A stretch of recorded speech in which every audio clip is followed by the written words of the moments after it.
Success जान के YouTube channel में आपका स्वागत है।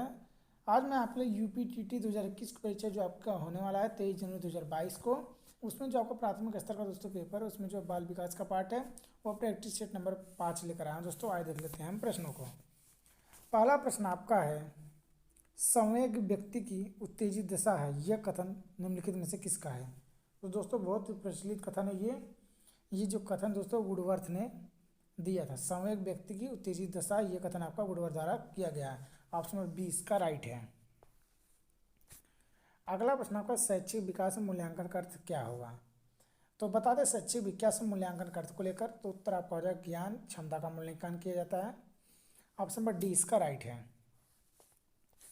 तीसरा प्रश्न आपका, पूर्वाग्रही किशोर या किशोरी अपनी, यहाँ पर स्पेस दिया के प्रति कठोर होंगे।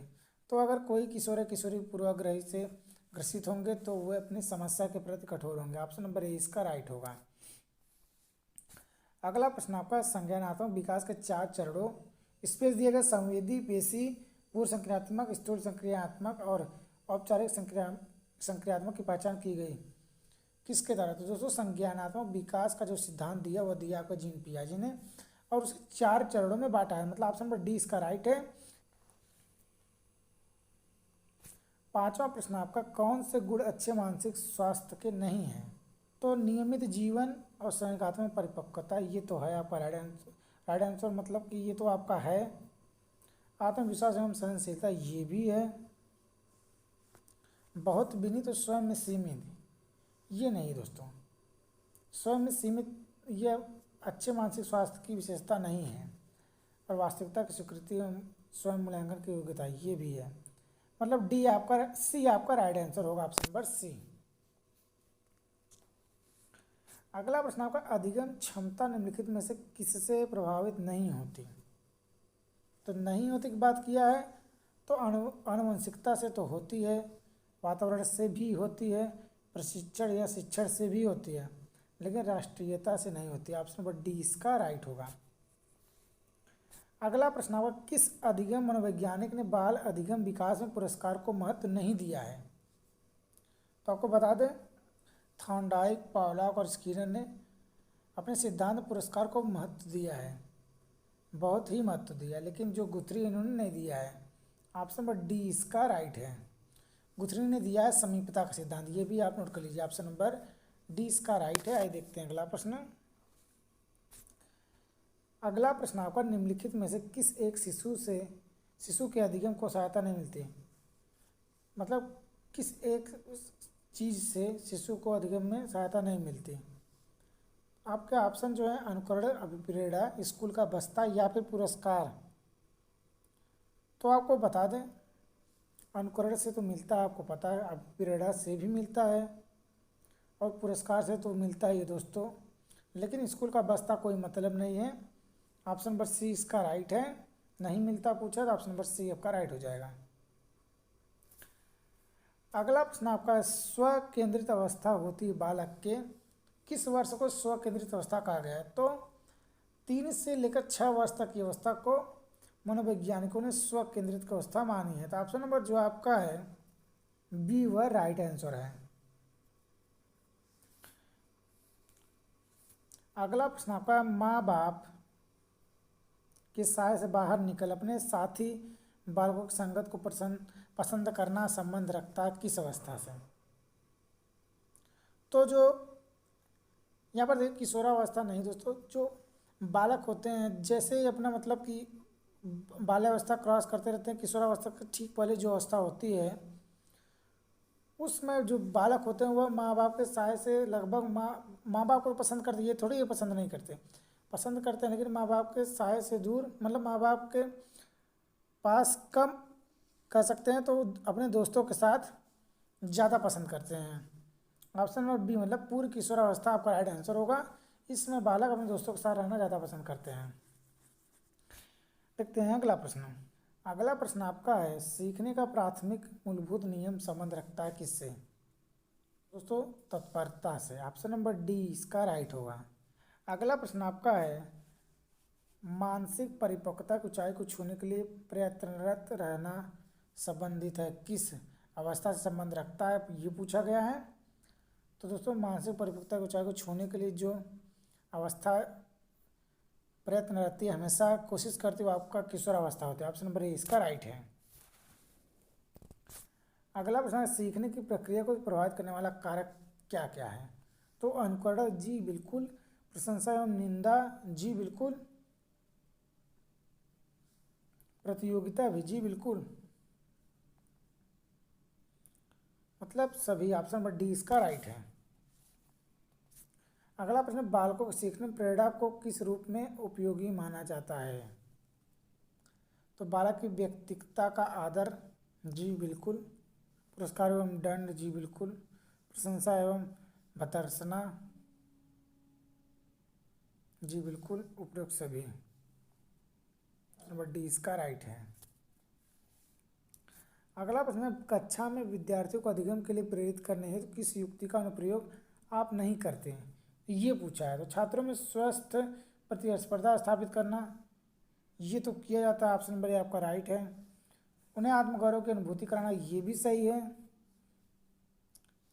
उनकी अत्यधिक प्रशंसा करना, जी नहीं। अगर आप किसी बालक का अत्यधिक प्रशंसा करेंगे तो एक बात आप कह सकते हैं, वह ओवर कॉन्फिडेंस हो जाएगा और उस चीज़ को वह कह सकते हैं मन से नहीं करेगा।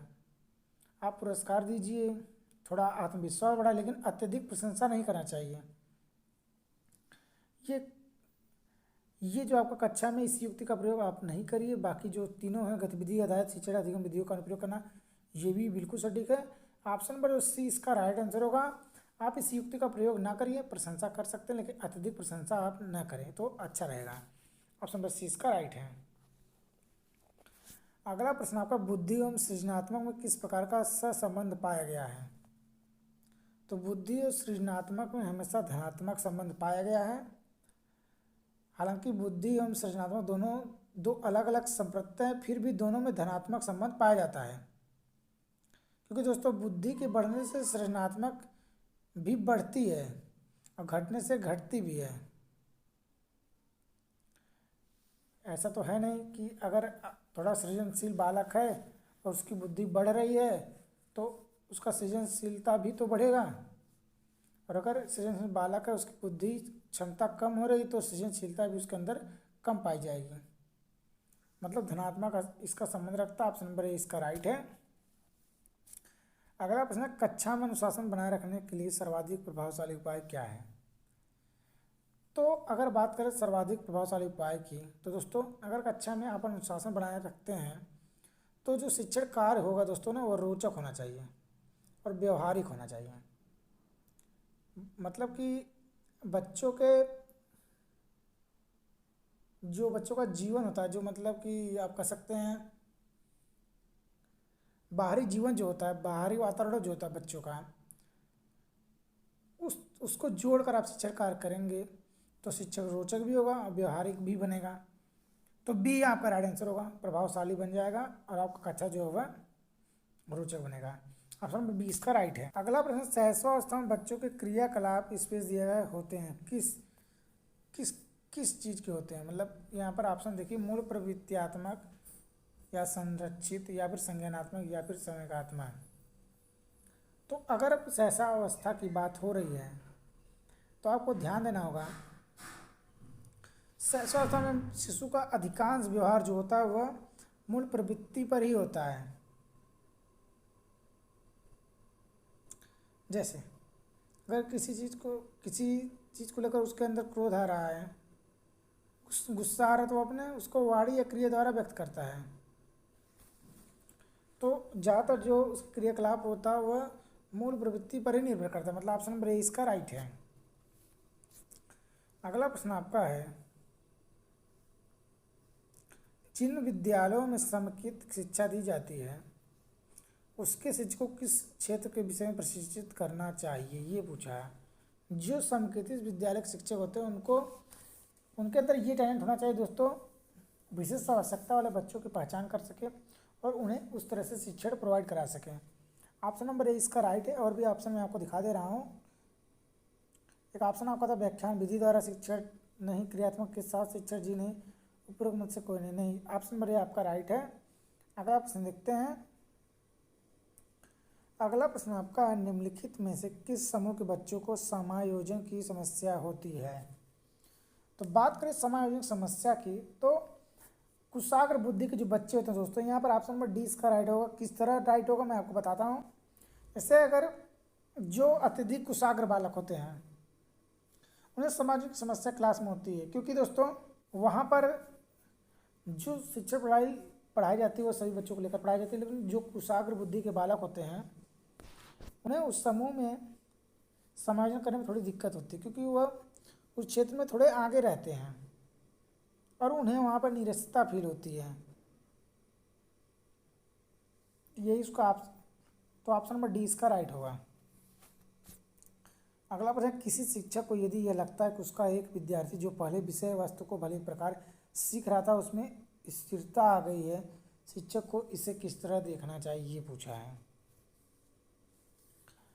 तो यहाँ पर ऑप्शन आप देखिए, सीखने की प्रक्रिया को स्वाभाविक स्थिति मानना चाहिए, विषय को स्पष्टता से पढ़ाना चाहिए, तो गलत है। विद्यार्थी को प्रेरित करना चाहिए, ये भी गलत है। उपचारात्मक शिक्षा करना चाहिए, ये भी गलत है।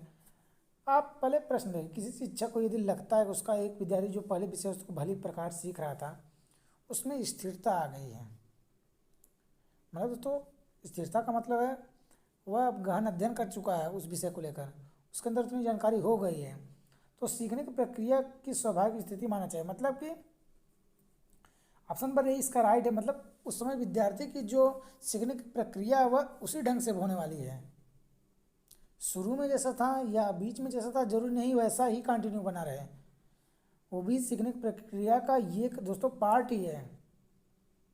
ऑप्शन नंबर ए इसका राइट है। देखते हैं अगला प्रश्न। अगला प्रश्न है, अपनी कक्षा के एक विद्यार्थी को प्रवृत्ति को यदि शिक्षक बदलना चाहता है तो उसे क्या करना चाहिए। तो यहाँ पर देखिए, विद्यार्थी के साथ कड़ाई से पेश आना, जी ये तो बिल्कुल गलत है। कक्षा के अन्य विद्यार्थियों को उससे न जानने योग्य दूरी बनाए रखना, ये भी गलत है। अगला ऑप्शन जो आपका यहाँ पर देखते हैं, चौथा है विद्यार्थियों को पढ़ने के प्रेरित करना होगा, ये तो गलत है। सी देखिए क्या कहता है ऑप्शन, देखिए उसके समूह के सभी सदस्यों को प्रवृत्ति बदलनी होगी।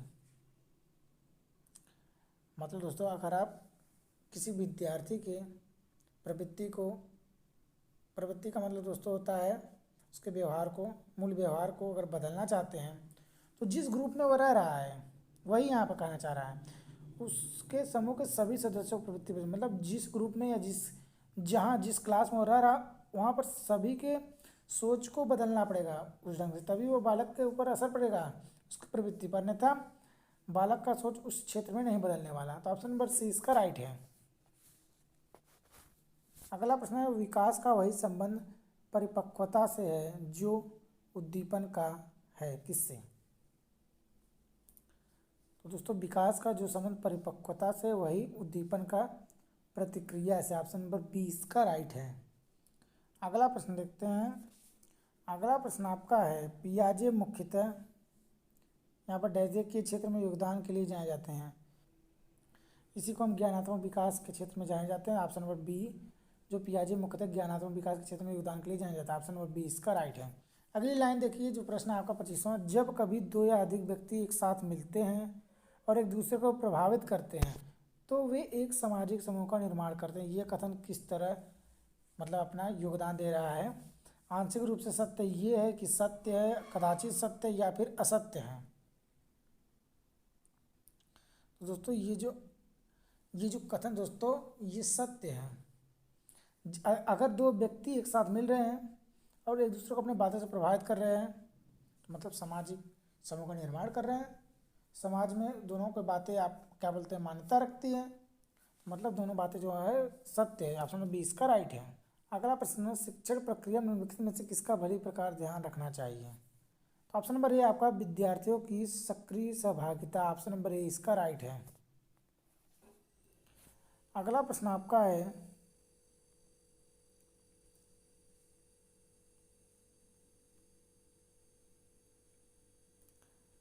आपका है, निम्नलिखित व्यक्तियों में से कौन अपने बच्चों को आंतरिक प्रेरणा दे रहा है।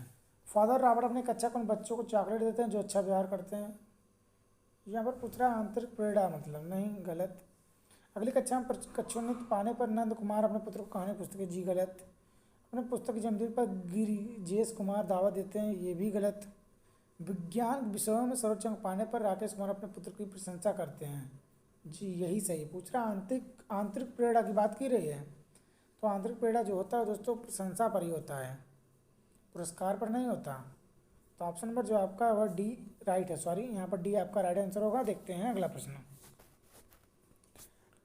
अगला प्रश्न आपका, बच्चों के सामाजिक विकास में स्पेसिया का विशेष महत्व है, किस चीज़ का? तो बच्चों की अगर बात की जाए सामाजिक विकास में दोस्तों, बाल साहित्य, दिनचर्या, संचार माध्यम, ये तो छोड़िए। पूछा विकास सर्वाधिक महत्व क्या है, विशेष महत्व क्या रखता है? तो खेल। खेल से ही बच्चों समाज में किस तरह रहना है, सामाजिक गुणों को भी सीखते हैं। आप कह सकते हैं खेल जो होता है बच्चों के सामाजिक विकास में एकदम सर्वोच्च योगदान रखता है।